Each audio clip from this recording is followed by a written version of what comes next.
En un momento u otro todos hemos enfrentado situaciones desafiantes que han sido confusas y desalentadoras. Y en esas circunstancias hemos deseado poder encontrar un amigo que entendiera lo que realmente estaba pasando y que nos diera algunos consejos prácticos que pudiéramos seguir. Tal amigo sería una fuente de sabiduría que nos traería gran gozo. En muchos sentidos, esto fue así para los primeros cristianos quienes recibieron la epístola del Nuevo Testamento de Santiago. Se enfrentaron a circunstancias desafiantes que habían dejado a muchos de ellos confundidos y desalentados. Y Santiago escribió para darles sabiduría. Él escribió para recordarles los buenos propósitos de Dios para sus circunstancias. Les hizo saber que Dios les ofrecía una guía confiable que ellos debían seguir, y les aseguró que si aceptaban la sabiduría de Dios, experimentarían gran gozo.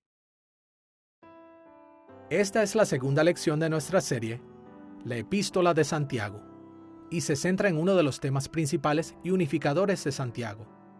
Hemos titulado esta lección Dos caminos de sabiduría, porque exploraremos cómo esta epístola ofreció dos tipos de sabiduría de Dios a la iglesia primitiva, y veremos cómo nos proporciona instrucciones similares a nosotros, como seguidores de Cristo en la actualidad.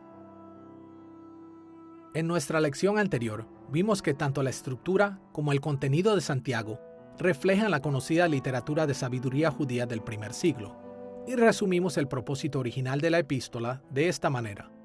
Santiago llamó a su audiencia a buscar la sabiduría de Dios para que ellos tuvieran gozo en sus pruebas. En realidad, Santiago usó los términos sabiduría, sofía en griego, y sabio, sofos en griego, en solo dos secciones de su carta. Encontramos estos términos en el capítulo 1, versículos 2 al 18, y luego nuevamente en el capítulo 3, versículos 13 al 18. Estos pasajes son particularmente importantes porque cada uno se refiere a los caminos de la sabiduría que Santiago llamó a su audiencia a seguir. Ahora, debemos señalar que cuando algunas personas piensan en la sabiduría del libro de Santiago, piensan en la distinción entre la sabiduría terrenal y la sabiduría celestial. Exploraremos estos dos tipos de sabiduría más adelante en esta lección, pero para nuestros propósitos, nos centraremos en los dos caminos principales de la sabiduría comúnmente distinguidos dentro de las tradiciones de la sabiduría judía. La primera es lo que podríamos llamar sabiduría reflexiva, y la segunda la llamaremos sabiduría práctica. La sabiduría reflexiva está representada más claramente en libros como Job y Eclesiastés. Estos libros buscan entendimiento sobre los propósitos de Dios detrás de las pruebas y los problemas. La sabiduría práctica, por otra parte, aparece con más prominencia en el libro de Proverbios. Este es un libro dedicado principalmente al consejo y orientación para la vida cotidiana.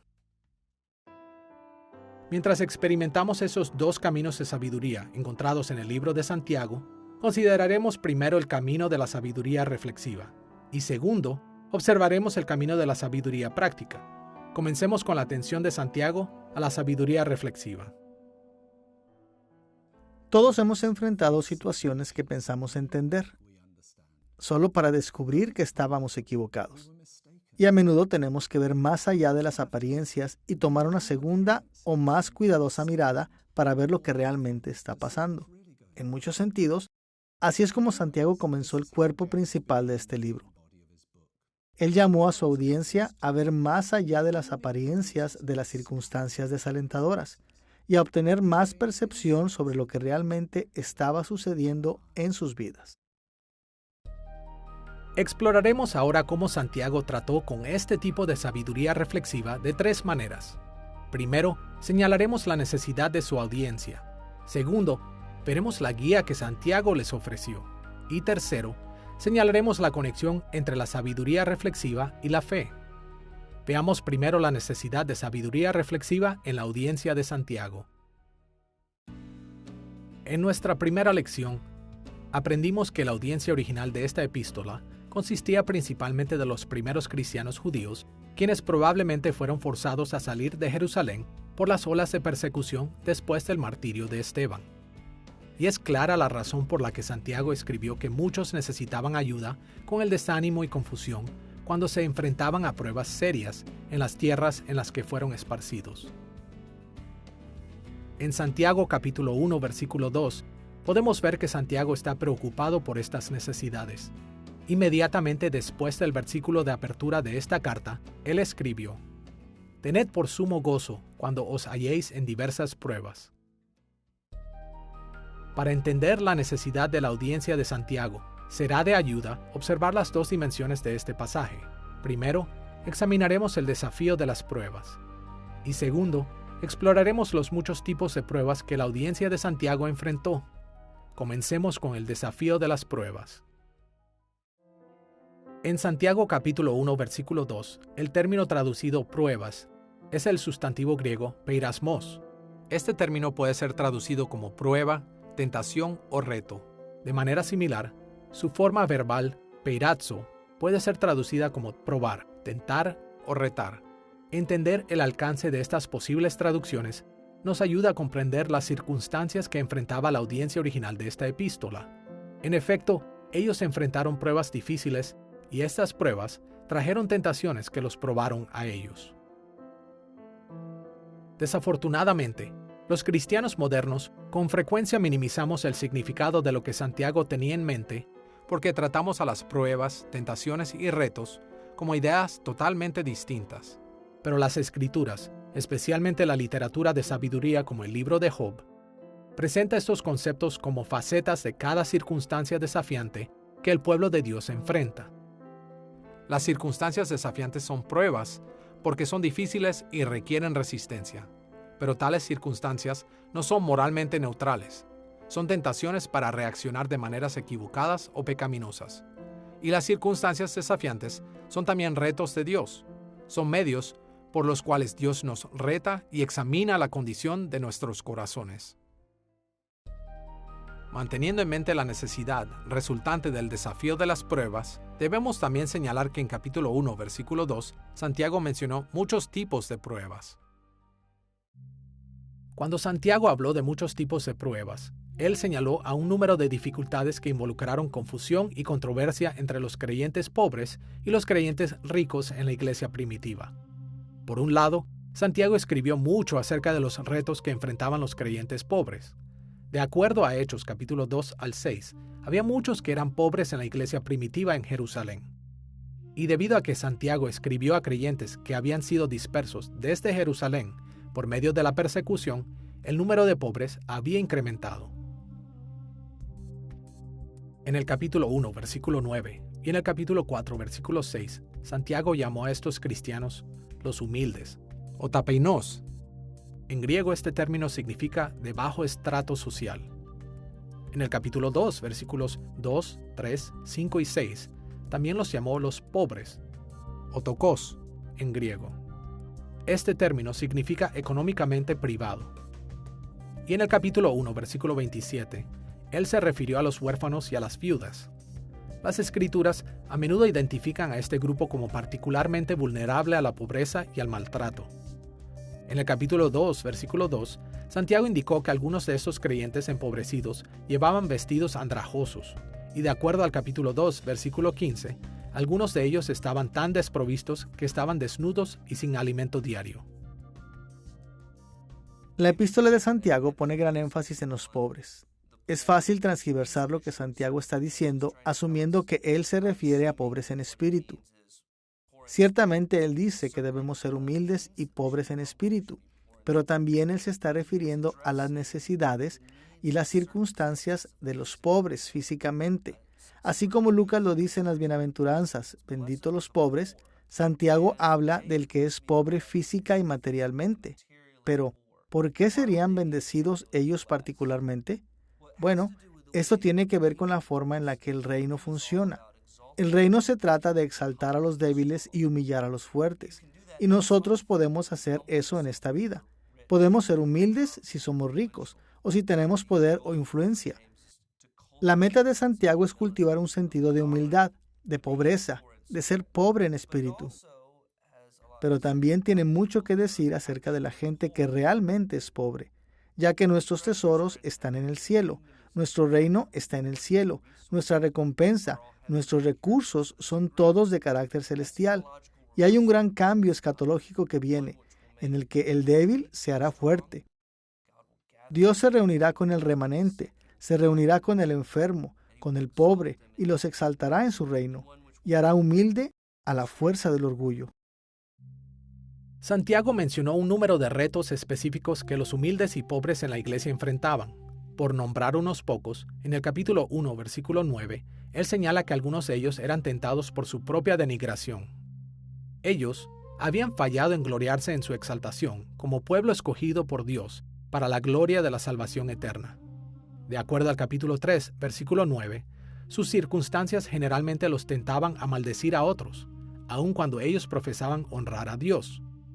En el capítulo 3, versículo 14, Santiago advirtió que algunos eran tentados a tener celos amargos hacia otros y a ser consumidos con rivalidades. Como resultado, el capítulo 4, versículo 1, se refiere a la tentación de estar envueltos en guerras y conflictos dentro de la iglesia. Y en el capítulo 5, versículo 7, Santiago reta a los pobres a evitar la impaciencia, llamándolos a esperar pacientemente la venida del Señor. Por otro lado, los creyentes ricos también enfrentaron pruebas.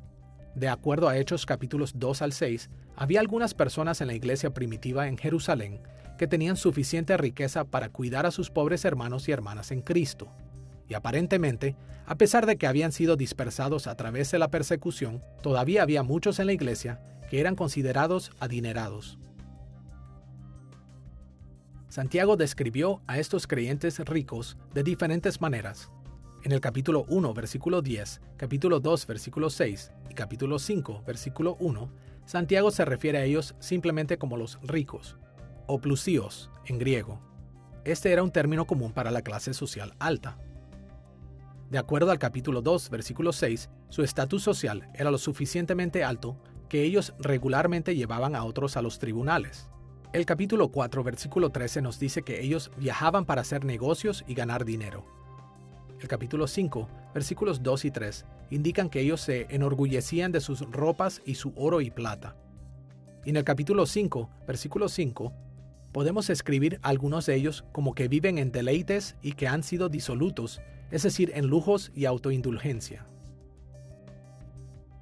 Santiago sabía que la riqueza trae sus propios retos.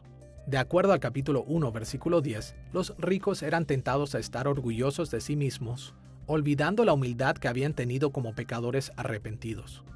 El capítulo 1, versículo 27, nos dice que su riqueza los tentó a estar contaminados por el mundo. El capítulo 2, versículo 7, indica que ellos fueron tentados a blasfemar al dar falso testimonio en la corte. En el capítulo 2, versículo 16, Santiago dijo que ellos estaban inclinados a no hacer nada por los pobres. De acuerdo al capítulo 3, versículo 9, junto con los pobres, ellos maldecían a otros mientras pretendían honrar a Dios. En el capítulo 3, versículo 14, aprendemos que ellos abrigaban sus propias clases de celos amargos y rivalidades en el corazón. También se involucraron en guerras y pleitos, de acuerdo al capítulo 4, versículo 1. El capítulo 4, versículos 13 al 16, nos dice que ellos eran tentados a vivir como si ellos fueran independientes de Dios.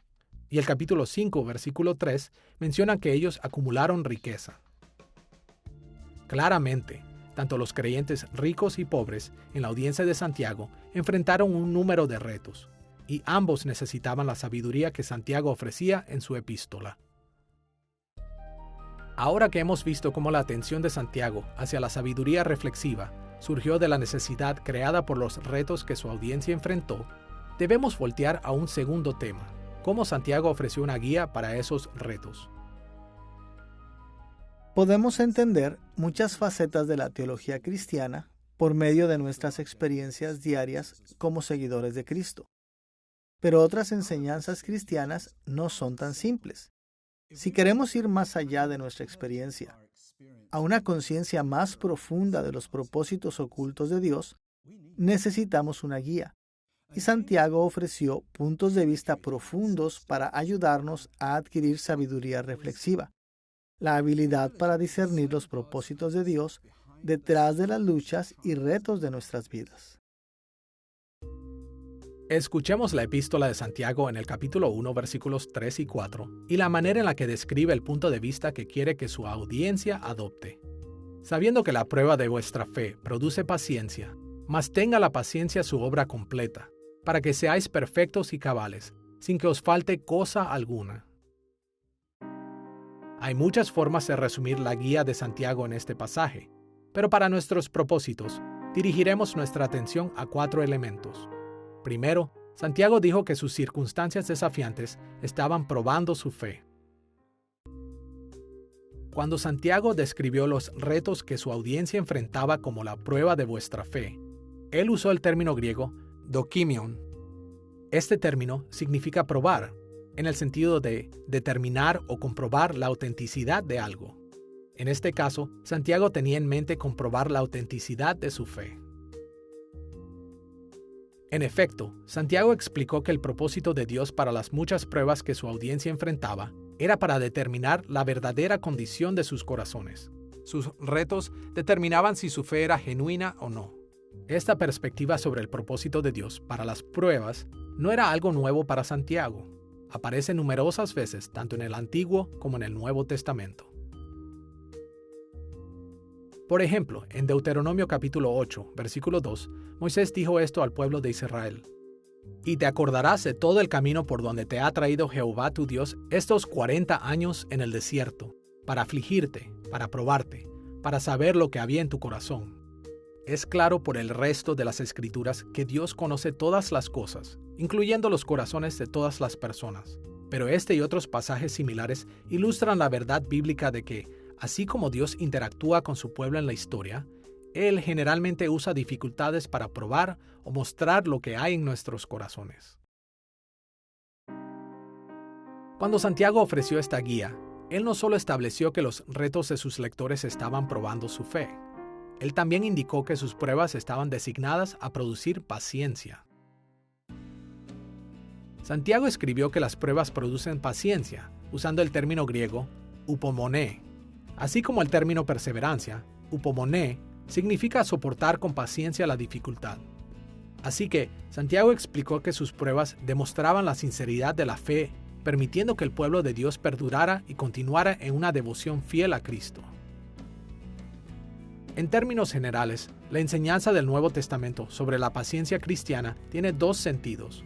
Por un lado, la paciencia es un don de la gracia de Dios. Pasajes como Romanos capítulo 6, versículos 1 al 14, enseñan que los seguidores de Cristo estamos capacitados para soportar o perseverar en nuestra fe, debido a que el Espíritu Santo, quien resucitó a Jesús a vida nueva, nos ha autorizado a caminar en una nueva vida y en fiel obediencia. Así que, aunque la paciencia requiere esfuerzo humano, necesitamos recordar que solo perseveraremos por la gracia continua de Dios que trabaja dentro de nosotros. Pero por otro lado, el Nuevo Testamento también deja claro que la perseverancia es un requerimiento necesario para la salvación eterna. En otras palabras, aquellos que han ejercido una fe salvadora necesariamente perseverarán en su fe. Escuchemos las palabras de Pablo en Colosenses capítulo 1, versículos 22 y 23. Pero ahora Dios, a fin de presentarlos santos, intachables e irreprochables delante de Él, los ha reconciliado en el cuerpo mortal de Cristo, mediante su muerte, con tal de que se mantengan firmes en la fe, bien cimentados y estables, sin abandonar la esperanza que ofrece el Evangelio. Aquí, Pablo afirmó que los cristianos de Colosas han sido reconciliados con Dios, pero ellos podían estar seguros de que esto sería cierto solo si ellos se mantenían firmes en su fe. Este requerimiento de perseverancia no era contrario al mensaje de salvación por la gracia de Dios, más bien era la esperanza que ofrece el Evangelio. En su guía, Santiago no solo discutió la prueba de la fe que produce paciencia, él también habló de la madurez como el resultado de la paciencia. La Carta de Santiago es un libro que tiene que ver con la madurez cristiana. Algunos pueden acercarse y pensar que es un libro sobre legalismo. Es acerca de reglas. Es acerca de hacer exactamente lo que se necesita hacer. Pero en realidad es un libro para ayudarnos a desarrollarnos como cristianos, especialmente como cristianos viviendo con todas las dificultades del contexto social en el que vivimos. La iglesia puede ser un lugar difícil para estar. Santiago reconoce eso. Y lo que necesitamos hacer para sobrevivir y para florecer en este mundo y en la iglesia es madurez. Necesitamos ser perfectos y completos. Y Santiago nos dice cómo hacerlo, cómo ir en esta vida madurando, listos para lo que el mundo, lo que el maligno o lo que la carne pueda tratar de arrojarnos en el camino. Lo que es interesante de la epístola de Santiago es que comienza con el sufrimiento. El sufrimiento es el crisol, es el contexto, es el gimnasio en el cual la madurez de los cristianos toma lugar. Ahí es donde nuestra fe es cultivada, crece y es preparada para lo que vendrá. A medida que soportamos el sufrimiento, la tentación, las pruebas y sobrevivimos, y a través del Espíritu, trabajando en la palabra, a través de Cristo y su ley y su sabiduría, nuestra fe es aumentada, fortalecida y preparada para las pruebas que vendrán. Escuchemos otra vez lo que Santiago escribió en el capítulo 1, versículo 4. Mas tenga la paciencia su obra completa, para que seáis perfectos y cabales, sin que os falte cosa alguna. Debido a que las pruebas y la paciencia producen madurez, Santiago le dijo a su audiencia que permitieran que la paciencia terminara su obra completa. La paciencia los hará perfectos, cabales, sin que les falte nada. Ahora, debemos ser cuidadosos aquí. Santiago no tenía en mente estar completos o no carecer de nada en el sentido de que podemos alcanzar la perfección moral en esta vida. Sabemos por pasajes como Primera de Juan, capítulo 1, versículo 8, que si decimos que no tenemos pecado, nos mentimos a nosotros mismos y la verdad no está en nosotros. Pero Santiago tenía en mente que teníamos que continuar creciendo en obediencia a Dios. Y, en el juicio venidero, cuando Cristo regrese, no tendremos nada en nuestra vida que nos descalifique. Después de ofrecer guía con respecto a las pruebas, paciencia y madurez, Santiago indicó que, al final de este proceso, habría una gran recompensa. Él mencionó esta recompensa en el capítulo 1, versículo 12, cuando dijo: Bienaventurado el varón que soporta la tentación, porque cuando haya resistido la prueba, recibirá la corona de vida que Dios ha prometido a los que le aman.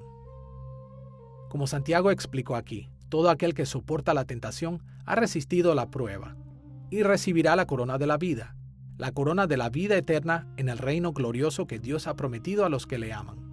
Al reunir todas estas perspectivas, Santiago ofreció a su audiencia profunda sabiduría reflexiva.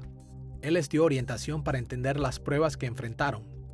En realidad, cada prueba era un regalo de Dios, diseñado para su bien eterno. Una de las cosas que la epístola de Santiago habla desde el comienzo y a través de toda su carta es la importancia de soportar el sufrimiento y de cómo esto nos dirige a la madurez cristiana. En el comienzo del capítulo 1, él dice: «Tened por sumo gozo cuando os halléis en diversas pruebas». Y después describe el por qué. La prueba de vuestra fe produce paciencia. Luego él dice: «Mas tenga la paciencia su obra completa para que seáis perfectos y cabales, sin que os falte cosa alguna». Así que podemos pensar que el sufrimiento es una señal de que Dios no está con nosotros. Pero Santiago mira el sufrimiento como una señal de que Dios va a trabajar, no solo a pesar de nuestro sufrimiento, sino a través de nuestro sufrimiento, para hacernos como Él quiere que seamos. Y ahí es donde realmente crecemos en madurez. Él continúa diciendo en el versículo 12 del capítulo 1, «Bienaventurado el varón que soporta la tentación, porque cuando haya resistido la prueba recibirá la corona de vida que Dios ha prometido a los que le aman». Y así, Él nos da un paradigma diferente acerca del sufrimiento. No es algo que se deba evitar. No es que se busque. Pero en nuestra cultura pensamos que el éxito es evitar el sufrimiento. Pero aquí, él describe esto como una oportunidad para crecer. Es el crisol en el que se trabaja para la madurez cristiana. El enfoque de Santiago en la sabiduría reflexiva apuntó a la necesidad de su audiencia en sus circunstancias difíciles. También les ofreció una guía, pero ahora veamos cómo el camino de la sabiduría reflexiva requiere fe. Si lo pensamos bien, la perspectiva que Santiago dio a su audiencia en sus pruebas eran enseñanzas cristianas comunes. Pero todos sabemos que cuando los problemas llegan a nuestras vidas, podemos llegar a estar tan abrumados que nos resulta difícil sostener incluso las creencias cristianas más básicas. Y aparentemente, Santiago temía que esto fuera cierto para su audiencia. Así que inmediatamente indicó que adoptar las perspectivas que acababa de ofrecerles requería que se acercaran en fe a Dios. En Santiago capítulo 1, versículo 5, leemos estas palabras. Y si alguno de vosotros tiene falta de sabiduría, pídala a Dios, el cual da a todos abundantemente y sin reproche, y le será dada. Santiago sabía que si queremos sabiduría para entender los propósitos, muchas veces escondidos de Dios en las pruebas, debemos pedir a Dios por ella. Pero siguiendo esto en el capítulo 1, versículos 6 al 8, Santiago también conectó la oración por sabiduría con la fe, cuando dijo, pero pida con fe, no dudando nada, porque el que duda, no piense pues, quien tal haga, que recibirá cosa alguna del Señor. El hombre de doble ánimo es inconstante en todos sus caminos. Como vemos aquí, Santiago urge que las oraciones por sabiduría deben ser con fe.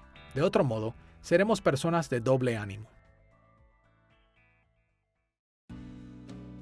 Desafortunadamente, muchos cristianos bien intencionados han entendido mal las instrucciones de Santiago de pedir con fe y son de doble ánimo.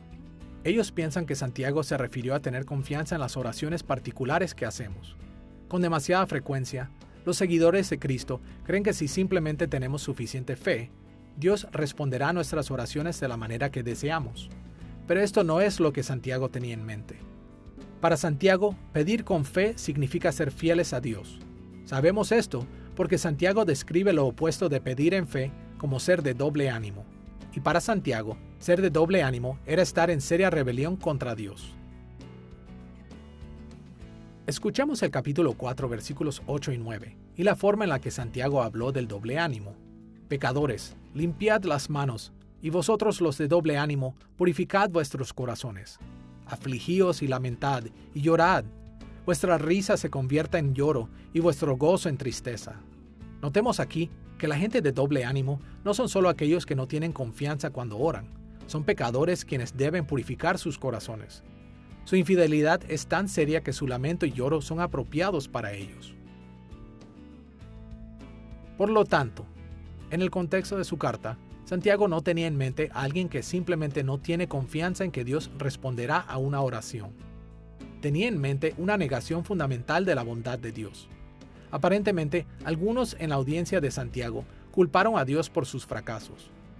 Razonaban que si Dios había enviado las pruebas, entonces Dios debía ser malo porque los estaba tentando a pecar.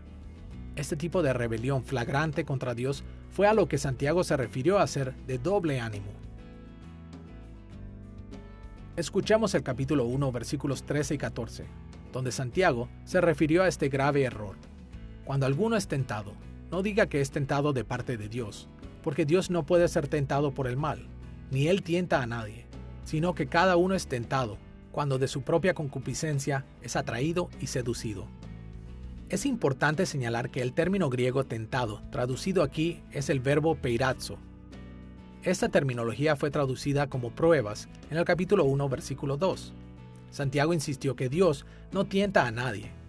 Esta traducción correctamente refleja el uso intensivo del pronombre griego autos, o él mismo. No es simplemente decir que Dios tienta o prueba a nadie. Literalmente está diciendo el mismo Dios no tienta a nadie. Como aprendemos en los primeros capítulos del libro de Job, Dios está en control de todas nuestras pruebas, retos y tentaciones. Pero en el drama de la corte celestial, queda claro que el propósito de Dios para la prueba de Job fue para el bien de Job, no para su daño. Satanás, no Dios, usó la prueba de Job para tentarlo al pecado. Así que, orar por sabiduría en fe y no ser de doble ánimo es afirmar una de las enseñanzas más básicas de toda la Biblia: la bondad de Dios. No debemos dudar de la bondad de Dios cuando buscamos sabiduría de Él en circunstancias difíciles. De lo contrario, no tenemos razón para creer que Dios nos dará sabiduría. Como Santiago escribió en el capítulo 1, versículo 17, toda buena dádiva y todo don perfecto desciende de lo alto, del Padre de las luces, en el cual no hay mudanza ni sombra de variación. Dios es el Padre de las luces.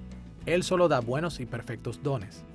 Así que su propósito para nuestras pruebas es siempre bueno y perfecto.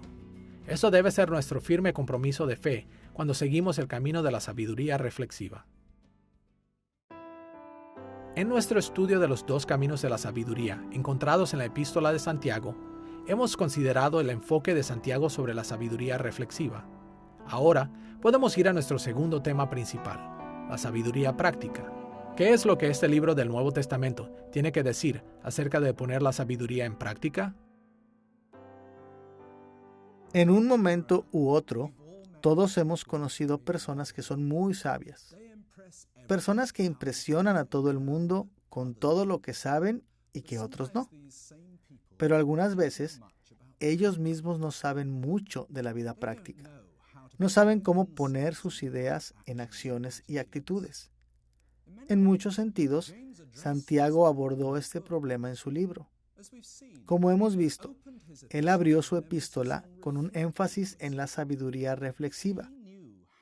Él sabía cuán importante es tener conocimiento de los propósitos ocultos de Dios para las pruebas que enfrentamos. Pero él también enfatizó la sabiduría práctica, la habilidad de poner este conocimiento en los tipos de acciones y actitudes que agradan a Dios. Para ponerlo de forma simple, trataremos con la sabiduría práctica de maneras que se parecen a nuestra discusión anterior. Primero, veremos la necesidad de la sabiduría práctica. En segundo lugar, notaremos cómo Santiago le dio a su audiencia guía. Y tercero, examinaremos la relación entre la fe y la práctica. Veamos primero cómo Santiago enfatizó la necesidad que su audiencia tenía de sabiduría práctica. Como vimos antes, Santiago solo usó los términos sabiduría y sabio en dos contextos. El primero de estos es en el capítulo 1, versículos 2 al 18, donde Santiago enfatizó la sabiduría reflexiva.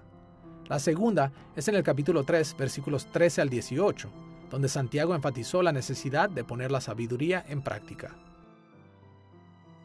La epístola de Santiago es una carta muy práctica y él quiere asegurarse de que la gente ponga en práctica lo que cree.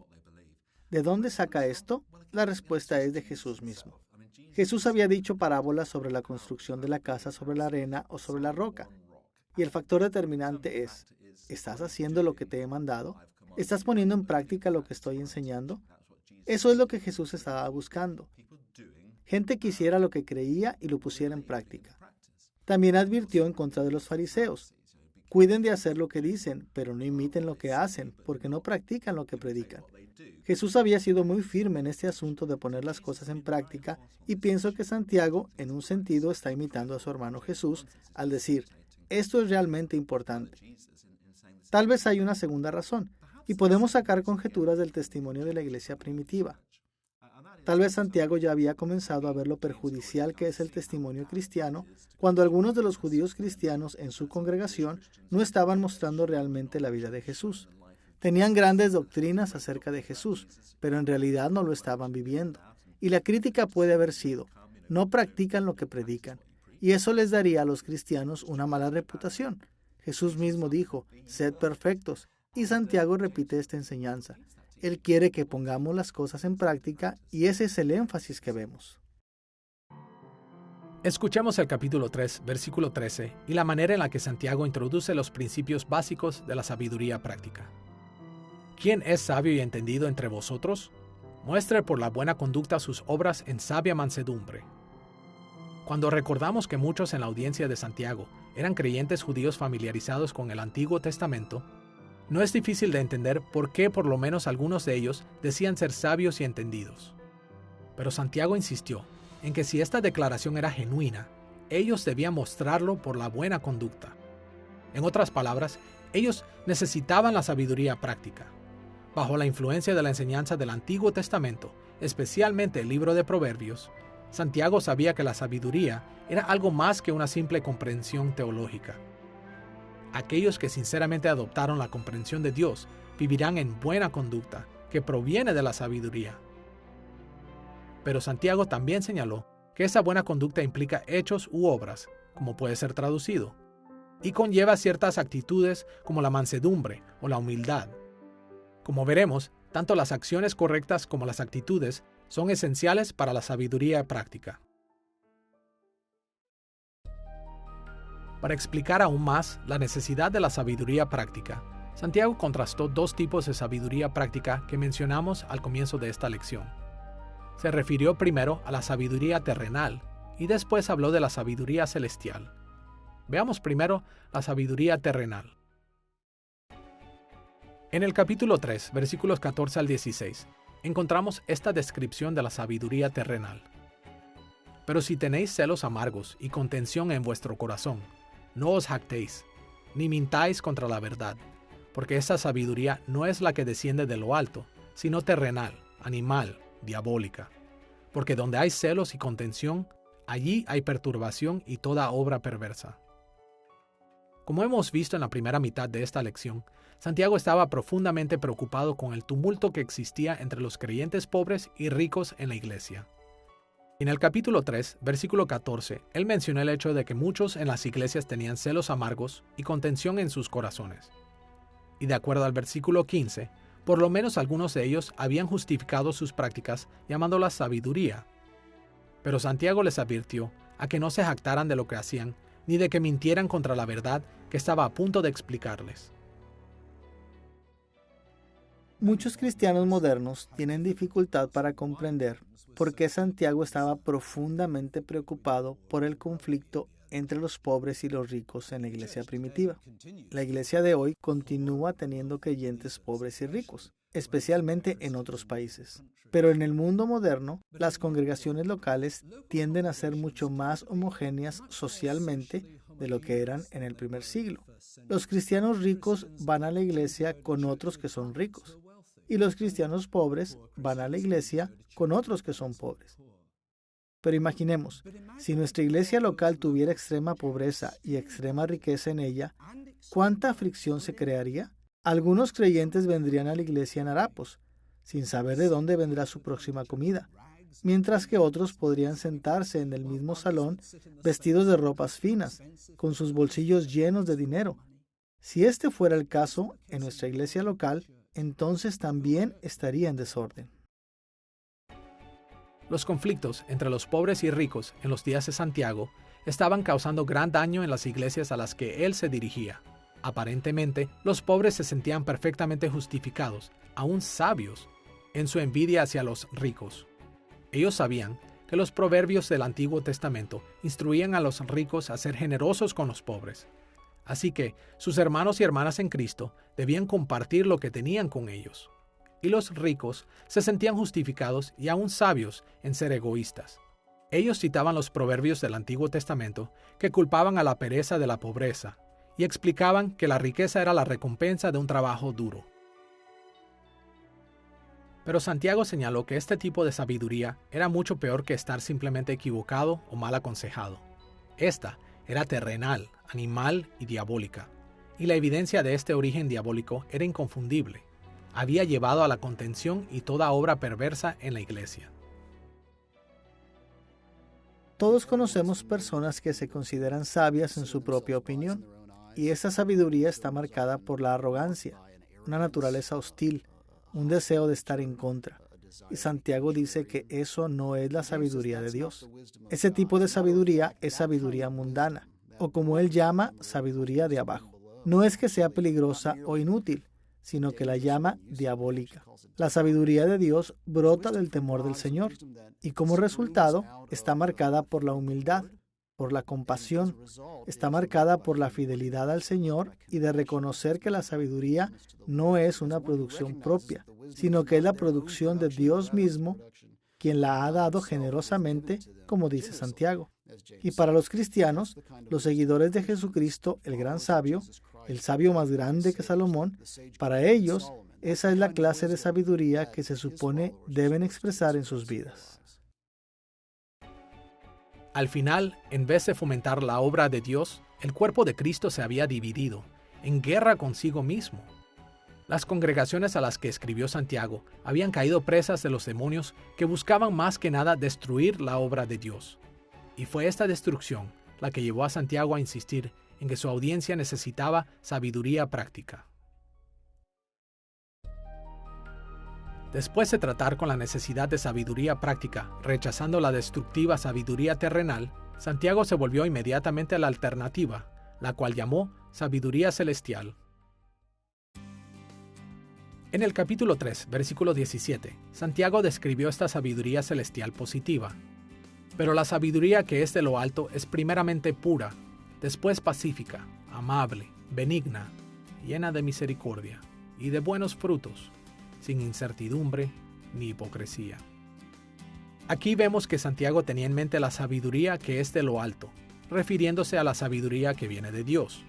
Esa sabiduría es pacífica, amable, benigna, llena de misericordia, de buenos frutos, sin incertidumbre ni hipocresía. En otras palabras, la sabiduría del cielo o sabiduría celestial no justifica falsamente los celos amargos ni las rivalidades del corazón, ni en los pobres ni en los ricos. La verdadera sabiduría de Dios promueve un amor por la paz, y el pueblo de Dios demuestra esta paz al ser considerado con los demás, sumiso a los demás y misericordioso. Ellos dan buen fruto y no muestran parcialidad a un grupo u otro. Y todas esas acciones y actitudes surgen de una sincera devoción a Cristo. La sabiduría de arriba, que viene de Dios, porque está arriba, por supuesto, es un reflejo de los propios atributos de Dios. Santiago dice que es pura, es apacible, es gentil, llena de buenos frutos, es misericordiosa, es inquebrantable y es sincera o sin hipocresía. En otras palabras, son atributos que describen a Jesús. Jesús era todas esas cosas. Y Santiago dice que ese tipo de cosas no te llevarán hacia adelante en la vida, no te harán exitoso, no significa que vivirás en una casa más grande, sino que eso da como resultado, dice Santiago, justicia y paz. En otras palabras, shalom real o paz real. Y es interesante que todo el mundo realmente quiere shalom, integridad, plenitud, paz. Ellos quieren esas cosas y piensan que la sabiduría terrenal se las dará, pero en realidad ese tipo de paz solo proviene de la sabiduría que viene de arriba, que no busca el propio avance. Pero Santiago dice en el versículo 13 del capítulo 3, que la sabiduría se caracteriza por la mansedumbre, la humildad, no buscando el propio progreso, sino más bien la salud y el bienestar de los demás. En el capítulo 3, versículo 18, Santiago le refirió a su audiencia lo que era probablemente un bien conocido proverbio. Y el fruto de justicia se siembra en paz para aquellos que hacen la paz. Al igual como Jesús bendijo a los pacificadores en Mateo capítulo 5, versículo 9, Santiago dejó claro que los pobres y los ricos en la iglesia recibirían una gran recompensa por su justicia, si se convirtieran en aquellos que hacen la paz en la iglesia. Ahora que hemos visto la sabiduría práctica y la necesidad que motivó a Santiago a invertir mucho de su epístola en este tema, veamos la guía que él le dio a su audiencia de cómo debían poner la sabiduría de Dios en práctica. Es común para los seguidores de Cristo hablar mucho acerca de la necesidad de la teología práctica. Queremos sermones que sean prácticos. Queremos lecciones que nos digan cómo vivir. Y en muchas partes del mundo hay materiales confiables disponibles que nos dan una guía para casi todos los ámbitos de la vida. Pero el libro de Santiago nos recuerda los estándares y prioridades que a menudo se olvidan a medida que buscamos la sabiduría para nuestra vida cotidiana. La epístola de Santiago tiene muchas cosas específicas que decir acerca de la guía para la vida práctica. Pero nos limitaremos nosotros mismos a solo dos consideraciones. Primero, señalaremos cómo Santiago sostuvo el estándar de la ley de Dios.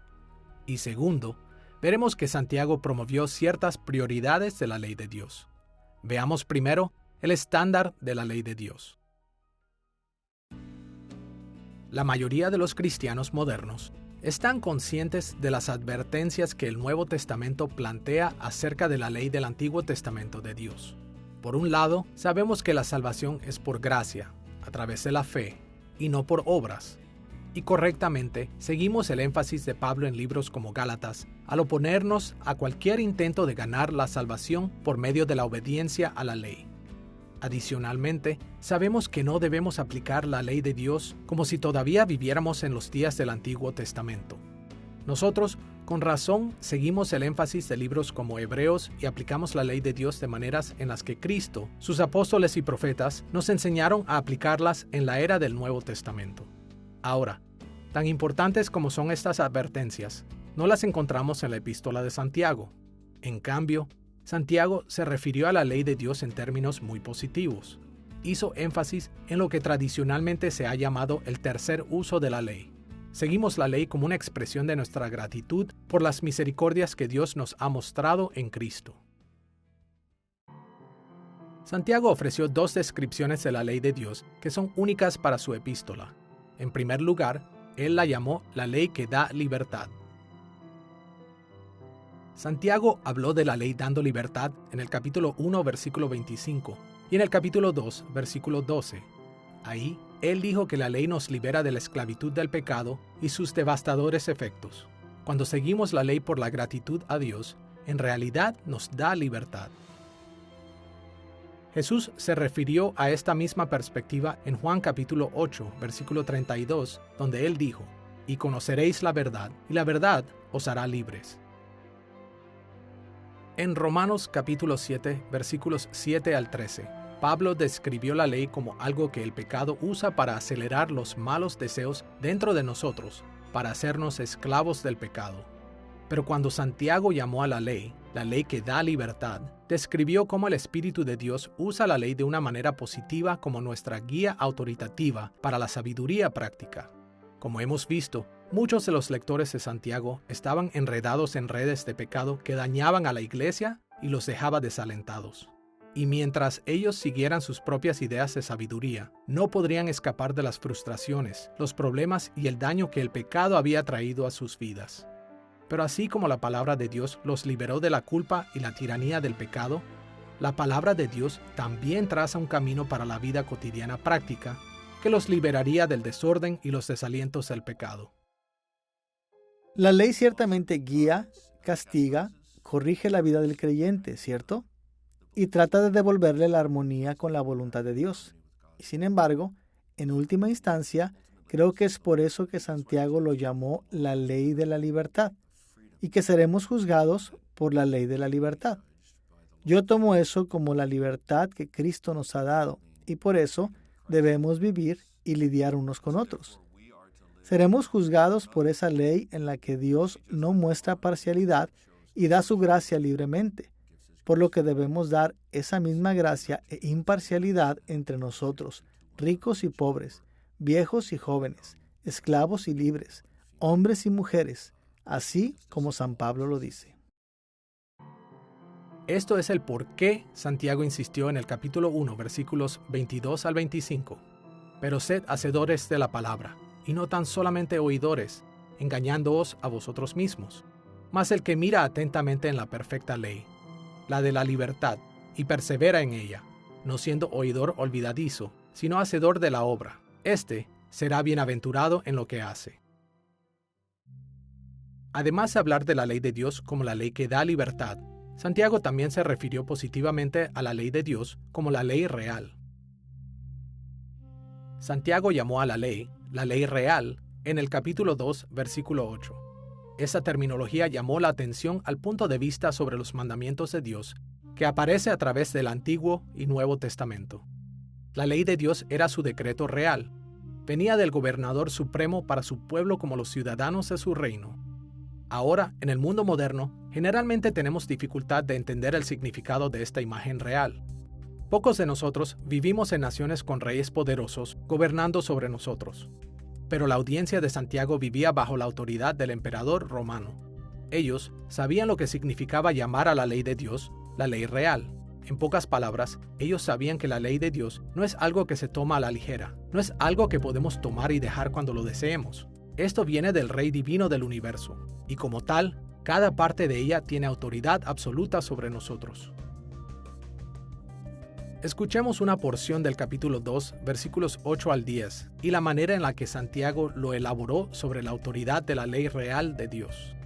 Si en verdad cumplís la ley real, conforme a la Escritura, bien hacéis, porque cualquiera que guardare toda la ley, pero ofendiere en un punto, se hace culpable de todos. La mayoría de la audiencia judío-cristiana de la Epístola de Santiago entendía que la ley de Dios era importante, pero como vemos aquí, ellos se habían sometido a la ley selectivamente. Ellos habían guardado algunas porciones de ella e ignorado otras porciones. Así que Santiago les recordó que la ley es la ley real encontrada en las Escrituras. Esta venía de su Rey divino, y por esta razón, cualquiera que guardare toda la ley, pero ofendiere en un punto, se hace culpable de todos. Era inaceptable para los reyes humanos antiguos que sus ciudadanos guardaran solo las leyes que encontraran convenientes o placenteras. Y en el mismo sentido, era inaceptable para los seguidores de Cristo guardar solo las leyes del reino de Dios que encontraran convenientes o placenteras. Los reyes humanos antiguos trataban esa selectividad como rebelión contra su real autoridad, y Dios consideraba esa selectividad como rebelión contra su real autoridad. La ley de Dios es el estándar de la sabiduría práctica, que trae libertad a todo aquel que sinceramente busque obedecer todos sus preceptos reales. Ahora que hemos visto cómo Santiago insistió que la guía para la sabiduría práctica es encontrada en el estándar de la ley de Dios, debemos ver las maneras en las que enfatizó ciertas prioridades de la ley de Dios. Seamos realistas. Cuando los cristianos hablan de guardar todos los mandamientos que Dios nos ha dado, nos enfrentamos con un problema muy práctico. Hay demasiados mandamientos para recordar, sin hablar del tratar de obedecerlos todos. Así que por los límites de nuestra finitud, nos vemos obligados a concentrarnos solo en uno o en otro. Y por supuesto, entonces es fácil caer en la trampa de ignorar la autoridad de la palabra de Dios, enfocándonos solo en aquellas partes de las Escrituras que queremos obedecer. Para evitar este problema, necesitamos reconocer las prioridades que la ley misma nos da, y siempre debemos dar prioridad a las dimensiones más importantes de la ley de Dios. Recordaremos que Jesús trató con las prioridades de la ley de Dios en Mateo capítulo 22, versículos 34 al 40. En estos versículos, Él identificó los dos grandes mandamientos. Él declaró en términos muy claros que el mandamiento de amar a Dios, de Deuteronomio capítulo 6, versículo 5, era el principio más importante a tener en cuenta, e identificó el amor al prójimo, de Levítico capítulo 19, versículo 18, como el segundo principio más importante. El apóstol Pablo claramente entendió que el amor a Dios era el mandamiento más grande, pero en Gálatas capítulo 5, versículo 14, él también dijo que toda la ley está cumplida en el mandamiento de amar a nuestro prójimo como a nosotros mismos. Curiosamente, Santiago hizo lo mismo. Escuchemos el resto del capítulo 2, versículos 8 al 10, particularmente el énfasis de Santiago sobre el segundo más grande mandamiento. Si en verdad cumplís la ley real, conforme a la Escritura, amarás a tu prójimo como a ti mismo. Bien hacéis, pero si hacéis acepción de personas, cometéis pecado, y quedáis convictos por la ley como transgresores, porque cualquiera que guardare toda la ley, pero ofendiere en un punto, se hace culpable de todos. Notemos cómo Santiago resumió las prioridades de la ley real en las palabras de Levítico, capítulo 19, versículo 18. Amarás a tu prójimo como a ti mismo. No es un misterio por qué Santiago hizo esto. La agitación entre los creyentes pobres y ricos en la iglesia era resultado de su inadvertencia a este segundo grande mandamiento. Como Santiago señaló aquí, aquellos quienes hacían acepción de personas, es decir, muestran favoritismo hacia los ricos, eran convictos por la ley como transgresores. Y esto no era un asunto pequeño. Cualquiera que ignorara solo este mandamiento, aunque mantuviera a los demás, era culpable de todos. Así que la ley de Dios, la guía autorizada para la sabiduría práctica, da prioridad a nuestro amor por otros, después de amar a Dios con todo nuestro corazón. Como Santiago les recordó a los ricos en el capítulo 1, versículo 27, la religión pura y sin mácula delante de Dios el Padre es esta: visitar a los huérfanos y a las viudas en sus tribulaciones y guardarse sin mancha del mundo. ¿Cuál es la prueba de la verdadera religión? No es que hagamos cosas buenas que son morales, que nos hacen lucir bien en la sociedad, sino la verdadera prueba es seguir los caminos de Dios. Dios cuida al huérfano, Dios se preocupa por la viuda. Cuando nadie está mirando, cuando no recibimos nada, ¿Quién es el huérfano? ¿Quién es la viuda? Son los que no pueden devolvernos el favor. Por lo tanto, un acto de bondad para con nuestro vecino o nuestro jefe no cuenta como una prueba de la verdadera religión. Dios ama a los pobres. Dios se preocupa por los más débiles de los débiles y no recibe nada a cambio materialmente para sí mismo. Él recibe nuestra alabanza y se complace en el bien que hacemos. Pero cuidar a los que no pueden devolver, eso es una prueba enorme. Santiago enfatizó que los ricos necesitaban seguir las prioridades de la ley de Dios, amando a sus prójimos pobres. Pero amar al prójimo era de tal importancia para la sabiduría práctica que Santiago enfatizó cómo esto también se aplicaba también a los pobres. Para mencionar solo algunos ejemplos, a través de su epístola, Santiago dejó claro que amar a nuestro prójimo significa usar nuestras lenguas como un instrumento de bendición. En el capítulo 1, versículo 19, Santiago llamó al pueblo a ser prontos para oír, tardo para hablar, tardo para airarse con los demás. En el capítulo 4, versículos 1 al 3, Santiago insistió en que las guerras y pleitos no deberían existir entre el pueblo de Dios. En el capítulo 4, versículo 11, él condenó la murmuración. Y en el capítulo 5, versículo 9, Santiago ordenó, no os quejéis unos contra otros. En cambio, de acuerdo al capítulo 5, versículo 16, ellos debían confesar sus ofensas unos a otros y orad unos por otros. Si los creyentes en la audiencia de Santiago querían mostrar que tenían sabiduría del cielo, debían consagrarse al estándar de la ley de Dios. Y debían hacerlo reconociendo la prioridad que la ley de Dios pone en el amor de los unos a los otros. Ahora que hemos visto cómo el énfasis de Santiago en la sabiduría práctica lidió con la necesidad de su audiencia y ofreció guía para ello, vayamos al tercer tema principal, la relación entre la fe y la sabiduría práctica. Si hay una cosa que está en el centro del cristianismo, sería la fe. Hablamos del cristianismo como nuestra fe. Hablamos de Cristo como el objeto de nuestra fe. Afirmamos la doctrina protestante de sola fide o justificación solo por la fe.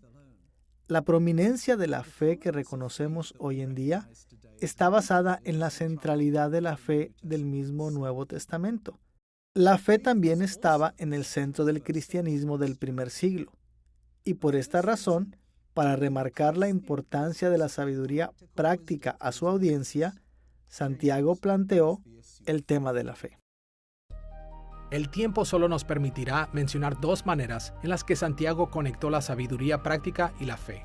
Primero, Santiago explicó la relación entre la fe y las obras. Y segundo, Santiago explicó la relación entre la fe y la justificación. Veamos primero cómo él trató la fe y las obras. Santiago comenzó su discusión en el capítulo 2, versículo 14, con una sencilla pregunta. ¿De qué aprovechará si alguno dice que tiene fe y no tiene obras? ¿Podrá la fe salvarle? Y por supuesto la respuesta a la pregunta de Santiago fue no. La fe que no es acompañada de obras no puede salvar. Fe o creer son traducidos del sustantivo griego pistis y el verbo pistio. Esta familia de palabras aparece cientos de veces en el Nuevo Testamento. Pero al igual que las palabras fe y creer en español, estas significan una serie de conceptos diferentes. Para mencionar algunos, hay veces en el Nuevo Testamento en las que las palabras fe y creer se refieren a un mero acuerdo intelectual de que algo es cierto. Hay veces que se refiere a una aprobación temporal, y en otras ocasiones se refieren a lo que los teólogos generalmente llaman fe salvadora. La fe salvadora es una confianza de todo corazón, una confianza eterna y una dependencia en Cristo como el camino de salvación. Santiago reconoció que fe y creer pueden significar muchas cosas, y debido a esto, él llamó a su audiencia a examinar el tipo de fe que ellos tenían. Por ejemplo, en el capítulo 2, versículo 19, Santiago retó a su audiencia judío-cristiana con estas palabras. Tú crees que Dios es uno. Bien haces.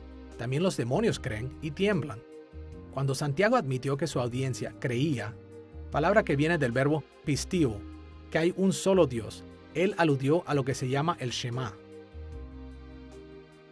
Esta antigua confesión de fe del Antiguo Testamento, en Deuteronomio capítulo 6, versículo 4, nos dice, Oye Israel, Jehová nuestro Dios, Jehová uno es.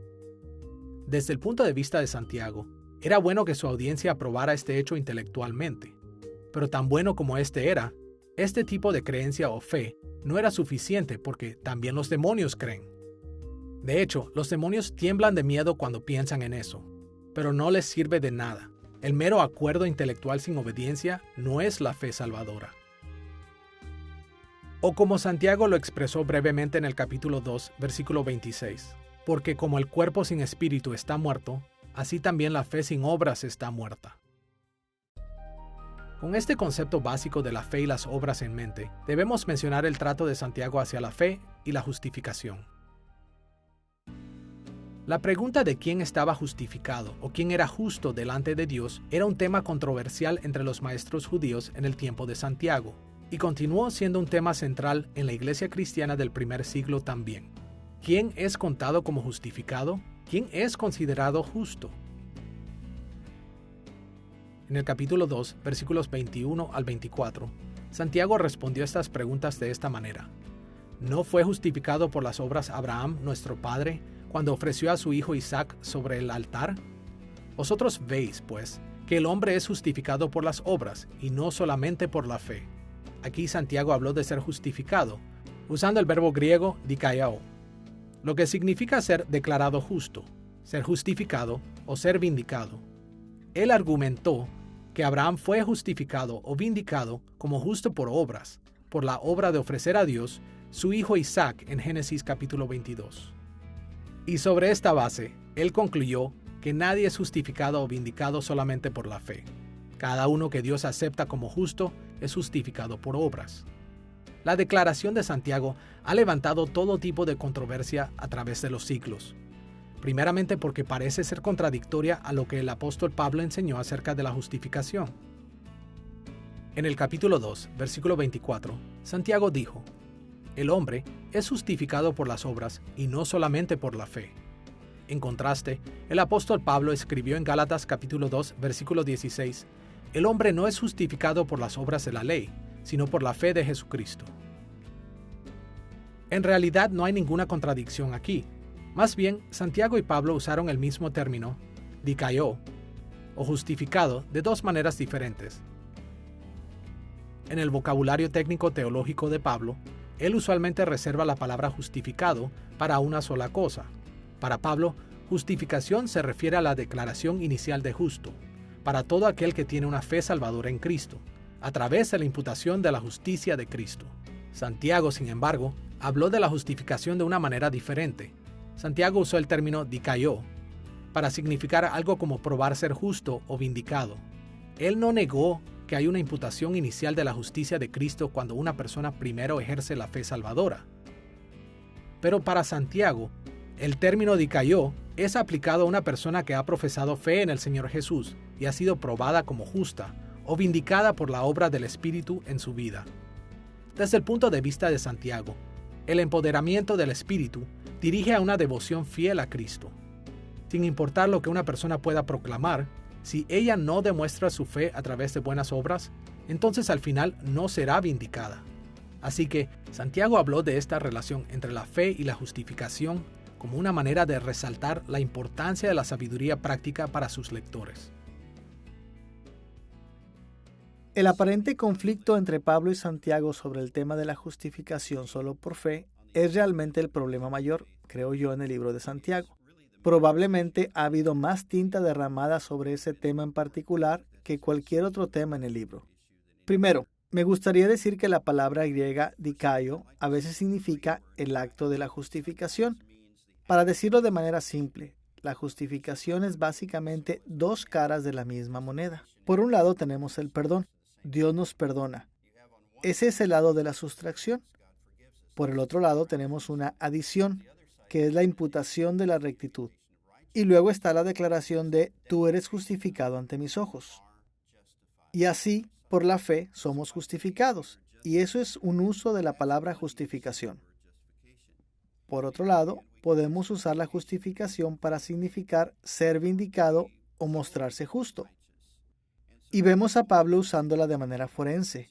Y vemos a Santiago usándola en el sentido de ejemplo de una obra. En otras palabras, una demostración de ser justos. Pablo usa la palabra justificación como la prioridad de la fe y para Santiago justificación es la posconversión o la prueba de la fe. Entonces, la pregunta de Santiago es, ¿quién debe ser considerado justo? ¿El que dice que cree en Dios o el que vive una vida basada en su profesión y en su creencia en Dios? Y para Santiago y Pablo, la fe debe funcionar, debe producir, debe ser visible. La fe verbal no es suficiente, la fe mental no es suficiente. La fe debe pasar a la acción, soporta las pruebas, obedece la palabra de Dios, produce hacedores, no tiene prejuicios, controla la lengua, actúa sabiamente, proporciona el poder para resistir al diablo. Y he aquí lo más importante, espera pacientemente la venida del Señor. Y tanto Santiago como Pablo enseñaron exactamente lo mismo. Escuchemos la manera en la que Santiago aplicó este principio en el capítulo 2, versículos 15 al 17. Y si un hermano o una hermana están desnudos y tienen necesidad del mantenimiento de cada día, y alguno de vosotros les dice, id en paz, calentaos y saciaos, pero no les dais las cosas que son necesarias para el cuerpo, ¿de qué aprovecha? Así también la fe, si no tiene obras, es muerta en sí misma.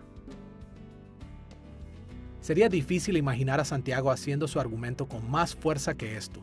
Su audiencia necesitaba abordar la agitación en sus iglesias mediante la obediencia práctica a la ley de Dios, especialmente el mandato de amarse unos a otros. No importa qué afirmaciones se hicieron sobre su fe, ellos no serían vindicados como justos ante los ojos de Dios sin las prácticas de buenas obras de amor.